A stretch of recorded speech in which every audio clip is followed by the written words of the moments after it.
कहो खुदा से मेरी मुश्किलें बड़ी हैं, ये मुश्किलों से कह दो मेरा खुदा बड़ा है, मेरा खुदा बड़ा है, मेरा खुदा बड़ा है।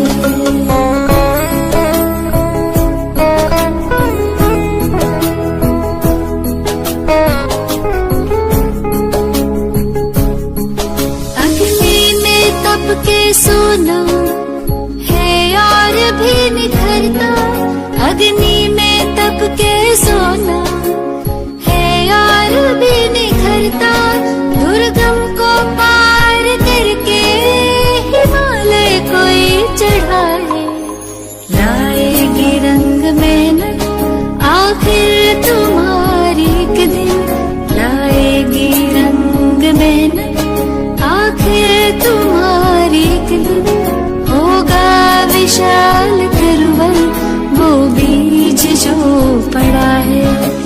ये मत कहो खुदा से मेरी मुश्किलें बड़ी हैं, ये मुश्किलों से कह दो मेरा खुदा बड़ा है, मेरा खुदा बड़ा है, मेरा खुदा बड़ा है।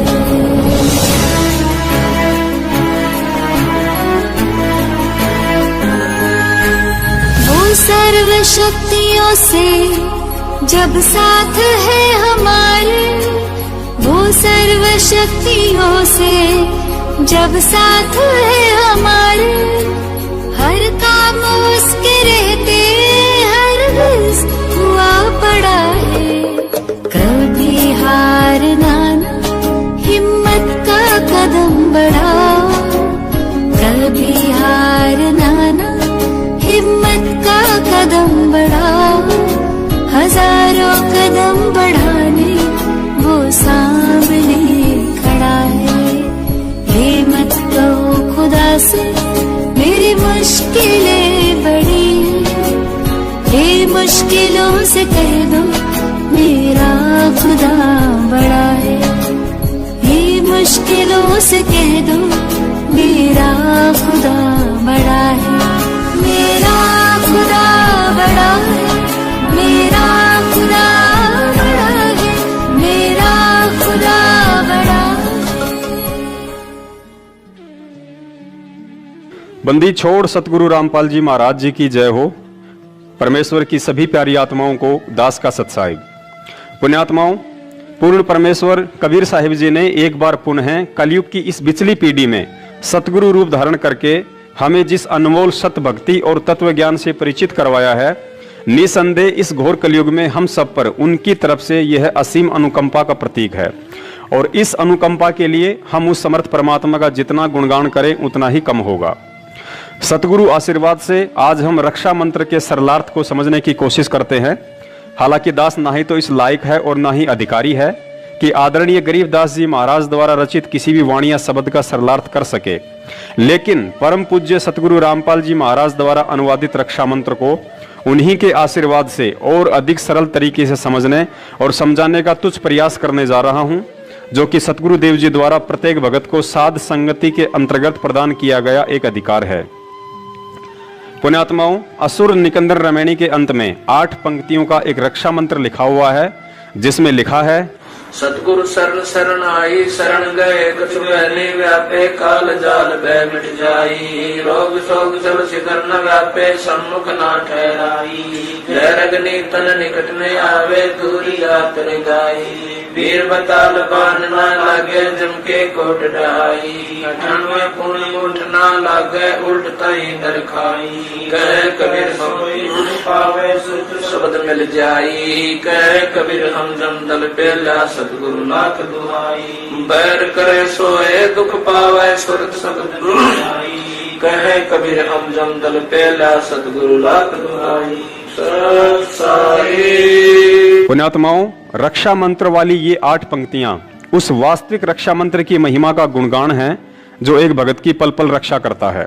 कहने का मतलब ये है कि मुसीबत या संकट के समय भगत की रक्षा ये 8 पंक्तियां पढ़ने या बोलने से नहीं होगी, बल्कि उस वास्तविक रक्षा मंत्र के जाप और भक्ति क्रियाओं को सुचारू रूप से करते रहने से होगी, जिसके विषय में ये 8 पंक्तियां केवल जानकारी दे रही हैं। इस बात को और अधिक गहराई से समझने के लिए हमें नित्य नियम का सहारा लेना पड़ेगा। जिस प्रकार हम सुबह का नित्य नियम करते हैं और नित्य नियम करते समय सबसे पहले मंगलाचरण पढ़ते हैं, फिर उसके तुरंत बाद मंत्र लिखा हुआ आता है जिसमें परम पूज्य सतगुरुदेव जी हमें पढ़ाते हैं। मंत्र अनाहत मंत्र, शुभ सलाहत मंत्र, अजोख मंत्र, बेसुन मंत्र, निर्वाण मंत्र थीर है। आदि मंत्र, युगादि मंत्र, भंगी मंत्र, सदा सत्संगी मंत्र, लौलीन मंत्र गैर गंभीर है। सोहम सुभान मंत्र, अगम अनुराग मंत्र, निर्भय अडोल मंत्र, निर्गुण निर्बंध मंत्र, निश्चल मंत्र, गैबी गुलजार मंत्र, निर्भय निर्धार मंत्र, सुम्र सुकृत मंत्र, अगमी अबंच मंत्र, अदली मंत्र, पजलम फराक मंत्र, बिंद सुनाम लाभ मंत्र, जलमल जहूर मंत्र, सर्वम भरपूर मंत्र, सैलान मंत्र, रंकार ग्रक मंत्र, तेज पुंज ब्रक मंत्र, अदली अबंध मंत्र, अजपा निसंत मंत्र, अवगत नाद मंत्र, दिल में दीदार, वाणी विनोद मंत्र, आनंद शोध मंत्र, खुर्सी करार मंत्र, अनभय उचार मंत्र, उन्नत मंत्र, पजल साहिब सतराम मंत्र, सायनी काम मंत्र, पारक प्रकाश मंत्र, हीरंबर उल्लास मंत्र, मोले मलार मंत्र, परक बीज साहिब सतराम मंत्र, सायनी काम मंत्र, पारक प्रकाश मंत्र, हीरंबर उल्लास मंत्र, मोले मलार मंत्र, परक बीज। पुण्यात्माओं, अब कोई अनजान व्यक्ति नित्य नियम को पढ़कर कहे कि ये इतने सारे मंत्र वही हैं जो संत रामपाल जी महाराज अपने भक्तों को जाप करने के लिए देते हैं, लेकिन वास्तविकता तो आप और हम ही जान सकते हैं कि ये वो अनमोल मंत्र नहीं हैं जो पूज्य गुरुदेव हमें प्रदान करते हैं, बल्कि यहाँ नित्य नियम वाले ये मंत्र तो उन वास्तविक सत भक्ति मंत्रों की महिमा और महत्वता का कलम तोड़ बखान कर रहे हैं जो हमें गुरुजी नाम दीक्षा के समय देते हैं। यहाँ सिर्फ आदरणीय गरीबदास जी महाराज जी ने हम तुच्छ बुद्धि जीवों को समझाने की कोशिश की है कि हे पुण्यात्माओं, तुम्हें सतगुरुदेव द्वारा जो प्रथम मंत्र और सतनाम दिया जाता है, तुम इन मंत्रों को ऐसे ही मत जानना। ये वो अनमोल मंत्र हैं जो युगों युगांतर बाद कुछ ही सौभाग्यशाली आत्माओं को प्राप्त होते हैं। और फिर हमें ये विश्वास दिलाने के लिए कि यह सप्त गायत्री मंत्र और सतनाम कितना अनमोल है, कुछ इस तरह बताया। अनाहद मंत्र अर्थात नाम दीक्षा के वक्त सतगुरु हमें जो मंत्र देते हैं उसकी कोई अनाहद यानी सीमा नहीं है, चाहे कितना ही जाप क्यों ना करो। सुख सलाहद मंत्र अर्थात यह अनमोल मंत्र सदैव सुख प्रदान करने वाला है। अजोख मंत्र अर्थात यह अनमोल मंत्र इस सृष्टि में अद्वितीय है, इसके समान दूसरा अन्य कोई मंत्र नहीं है जो शरीर कमलों में विराजमान 5 प्रधान देवताओं ब्रह्मा विष्णु महेश गणेश और दुर्गा जी का ऋण उतारने में सक्षम हो। बेसुन मंत्र अर्थात जिस मंत्र को आपने आज से पहले कभी किसी से नहीं सुना हो, यह बिल्कुल नूतन यानी नया मंत्र है। इसे केवल स्वयं परमेश्वर कबीर साहिब ही सतगुरु रूप में आकर विशेष आत्माओं को सुनाते हैं, इसलिए इसे बेसुन मंत्र भी कहा जाता है। निर्वाण मंत्र थीर है अर्थात इस मंत्र के जाप से थीर यानी स्थायी और निर्वाण यानी मोक्ष प्राप्त हो जाता है। आदि मंत्र युगादि मंत्र, इस मंत्र को आदि मंत्र इसलिए कहा जाता है क्योंकि यह मंत्र सृष्टि की आदि यानी शुरुआत से ही प्रचलित है, और युगादि मंत्र इसलिए कहा जाता है क्योंकि प्रत्येक युग की आदि यानी शुरुआत में परमेश्वर कबीर साहिब जी सतगुरु रूप में आकर अपनी आत्माओं को यह मंत्र प्रदान करते हैं। अचल अभंगी मंत्र अर्थात यह मंत्र अचल है, स्थायी है, इसमें कभी भी परिवर्तन नहीं होता है, और अभंगी इसलिए है क्योंकि यह कभी भी भंग यानी खंड नहीं होता है। सोहम सुभान मंत्र अर्थात आदरणीय गरीबदास जी महाराज जी ने बताया कि यह सोहम नाम का मंत्र विशेष कल्याणकारी मंत्र है। अगम अनुराग मंत्र अर्थात इस कल्याणकारी सोहम से आगे का जो सारनाम है वह अगम अनुरागी यानी अक्षर पुरुष से आगे पूर्ण परमात्मा में विशेष प्यार जगाने वाला मंत्र है। निर्भय अडोल मंत्र अर्थात यह मंत्र जीव को निर्भय बनाता है तथा अडोल यानी कि जीव को भक्ति मार्ग से डगमग नहीं होने देता है। इस वास्तविक भक्ति मंत्र की प्राप्ति के पश्चात जीव को अनेकों चमत्कार होते हैं जिस कारण साधक दृढ़ रहता है। निर्गुण निर्बंध मंत्र निश्चल मंत्र नेक है निर्गुण अर्थात दिखने में व्यक्ति को लगता है जैसे यह कोई नकली मंत्र है, लेकिन यह तो निर्बंध अर्थात काल का बंधन समाप्त करने वाला और सत्यलोक में निश्चल यानी कि स्थायित्व प्रदान करने वाला नेक अर्थात शुभ मंत्र है। गैबी गुलजार मंत्र अर्थात सत भक्ति का यह गैबी गुलजार यानी कि गुप्त मंत्र है जो विशेष आत्माओं को स्वयं परमेश्वर ही आकर बताते हैं। निर्भय निराधार मंत्र, निराधार अर्थात जिस साधक का सब कुछ लूट चुका हो, जिसका कोई आधार यानी सहारा ना बचा हो, उस साधक को यह मंत्र हिम्मत, हौसला और लाभ देकर निर्भय बनाता है। सुमृत सुकृत मंत्र अर्थात जो इस नाम का सुमरन करते हैं उनके सभी कार्य सिद्ध होते हैं। अगमी अबंध मंत्र अर्थात जो इस मंत्र का जाप करते हैं वे अगमी अर्थात गम रहित होकर मुक्त हो जाते हैं। अदली मंत्र अलेख है। अदली अर्थात यह न्यायकारी मंत्र है जो पूर्ण परमेश्वर द्वारा न्याय करके अर्थात दूध और पानी को छानकर यानी निर्णय करके दिया गया मंत्र है। और अलेख का मतलब है कि यह मंत्र चारों वेदों में ना होकर केवल परमेश्वर के तत्व ज्ञान में ही है, अतः प्रचलित चारों वेदों में कहीं भी इसका लेख ना होने के कारण इसे अलेख मंत्र भी कहा गया है। फजलम फराक मंत्र अर्थात पूर्ण परमात्मा कबीर साहिब जी द्वारा दिया गया यह मंत्र साधक को परमात्मा के फजल अर्थात रहम के काबिल बनाता है। और फराक यानी कि इस मंत्र के जाप से साधक का परमात्मा से अटूट प्रेम हो जाता है। बिन रसना गुणलाप मंत्र अर्थात इस सतनाम मंत्र का बिना जिव्या हिलाए जाप करना होता है, अर्थात यह मंत्र श्वास उश्वास के माध्यम से साधक को परमात्मा के गुणों की याद दिलाता है। झिलमिल जहूर मंत्र अर्थात यह मंत्र साधक को परमात्मा का वह झिलमिल करता हुआ प्रकाश में लोक प्राप्त करवाता है जिसमें झिलमिल झिलमिल रोशनी का जहूर अर्थात नजारा है। सर्वंग भरपूर मंत्र अर्थात यह मंत्र उस सर्वंग परमात्मा की याद दिलाता है जिसकी शक्ति सृष्टि के कण कण में व्याप्त है। सैलान मंत्र सार है अर्थात जो साधना परमेश्वर कबीर साहिब जी ने बताई है उस साधना के मंत्र सर्व सुखदायक व वास्तविक हैं। ररंकार गरक मंत्र अर्थात कबीर परमेश्वर जी के भक्ति मंत्रों का जाप ररंकार गरक भाव यानी कि विशेष कसक के साथ जाप करने से विशेष लाभ होता है और मंत्र सिद्धि शीघ्र प्राप्त होती है। तेज पुंज परख मंत्र अर्थात इन मंत्रों का जाप परमात्मा को पहचानने के लिए करें, क्योंकि प्रकाश ज्योति निरंजन का भी है, प्रकाश अक्षर पुरुष का भी है और प्रकाश पूर्ण परमेश्वर कबीर साहिब जी का भी है। लेकिन जो मंत्र कबीर परमात्मा ने हमें दिया है उसके जाप से अन्य प्रभुओं का प्रकाश अर्थात उनकी समर्थता फीकी नजर आने लगेगी। इससे पहचान होती है कि कहीं हम गलती से काल को भगवान मानकर उसके जाल में तो नहीं फंस रहे हैं। अदली अबंध मंत्र अजप्पा निसंद मंत्र अर्थात यह न्यायकारी मंत्र सभी बंधनों से छुड़वाने वाला है। इस सतनाम मंत्र का जाप श्वास उश्वास से होता है।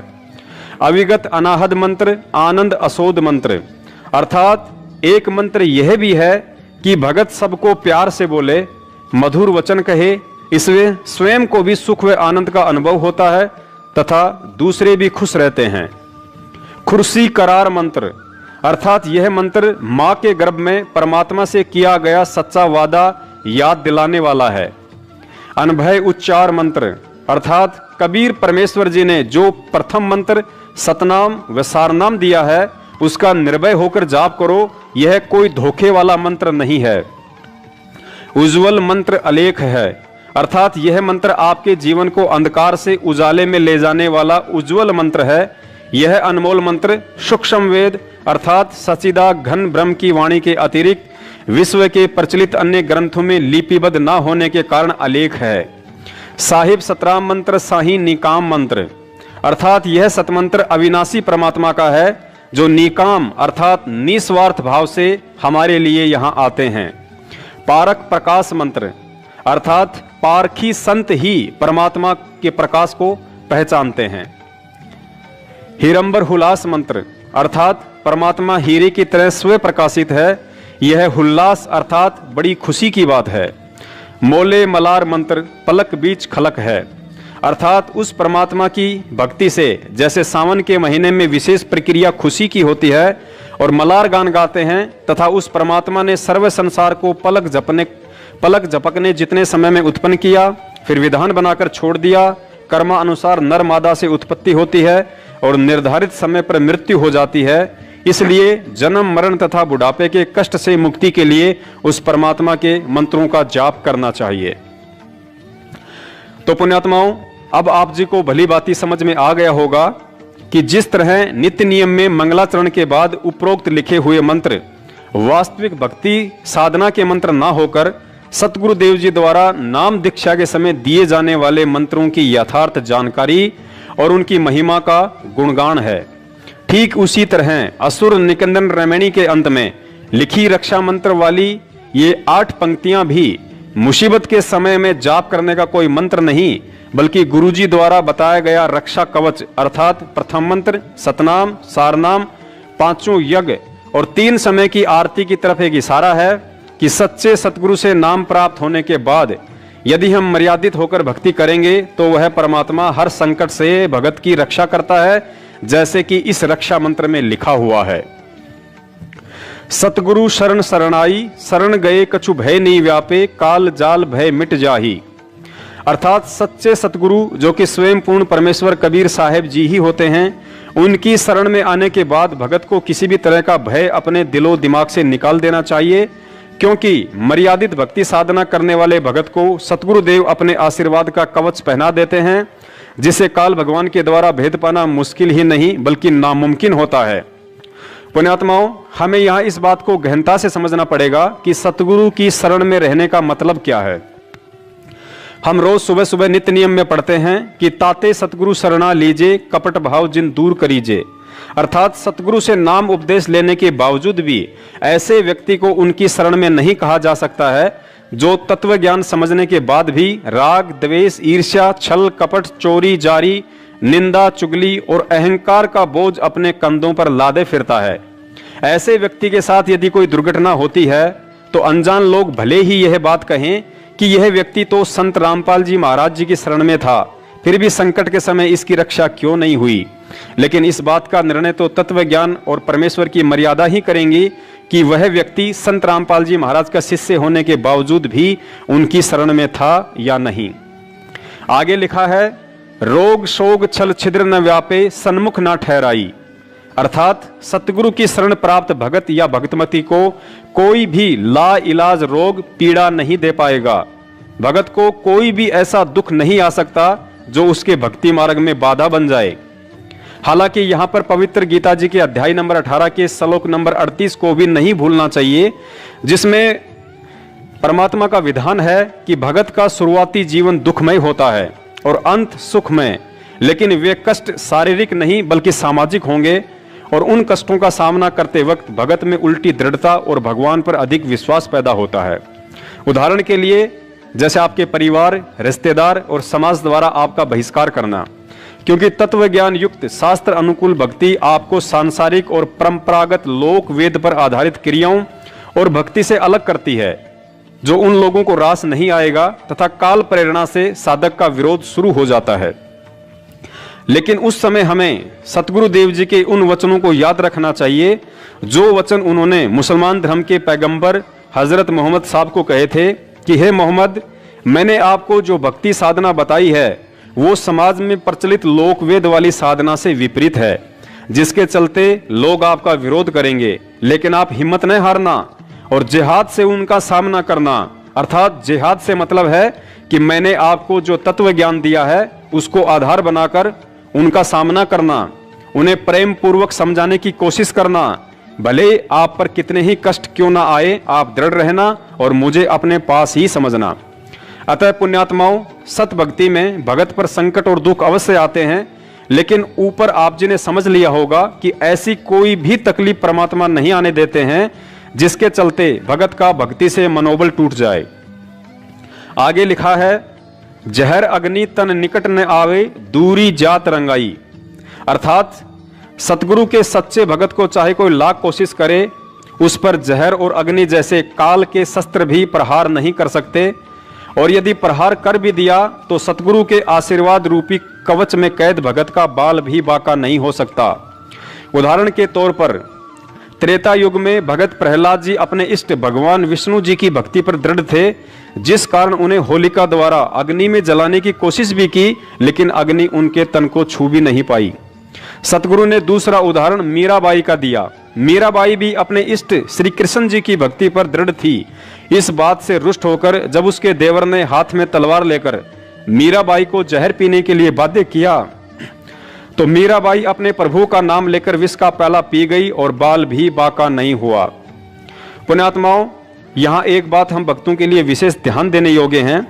जिस समय प्रहलाद भगत की अग्नि से और मीराबाई की जहर पीने से रक्षा हुई, उस समय वे दोनों आत्माएं ना ही तो किसी सतगुरु की शरण में थी और ना ही परमात्मा से सतनाम प्राप्त था, लेकिन इसके बावजूद भी उनके प्रारब्ध के भक्ति कर्म आधार पर और अपने इष्ट देव पर अटूट विश्वास के चलते पूर्ण परमेश्वर कबीर साहिब जी ने उन आत्माओं की रक्षा की, ना कि भगवान विष्णु या श्री कृष्ण जी ने की थी। फिर आप और हम तो सीधे तौर पर आज पूर्ण परमेश्वर की शरण में हैं। ये बात अलग है कि आज वह परमात्मा सतगुरु रामपाल जी महाराज जी के रूप में हमारे साथ है और उनका वास्तविक सतनाम भी हमें प्राप्त है। ऐसे में यदि हम उनकी शरण में हैं, अर्थात उनके द्वारा बख्शीश सत भक्ति को मर्यादा में रहकर कर रहे हैं, तो निश्चित तौर पर जहर और अग्नि जैसे काल के शस्त्र भी भगत को हानि नहीं पहुंचा सकते।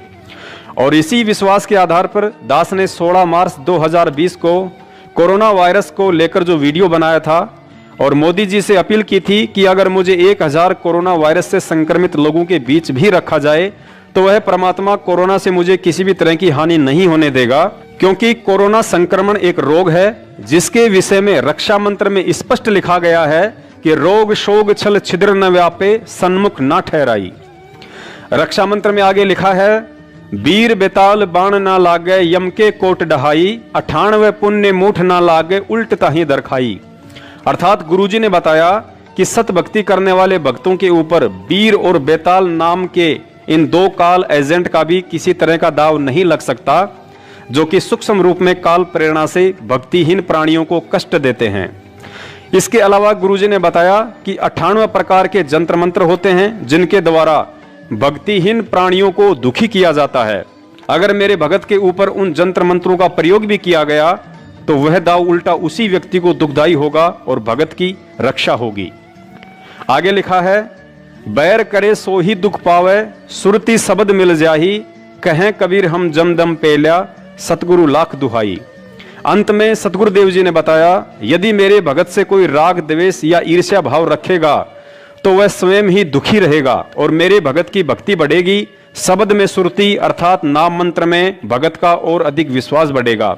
कबीर साहिब जी कहते हैं कि मेरे नाम के आगे यमदूतों के दल डरकर भाग खड़े होते हैं।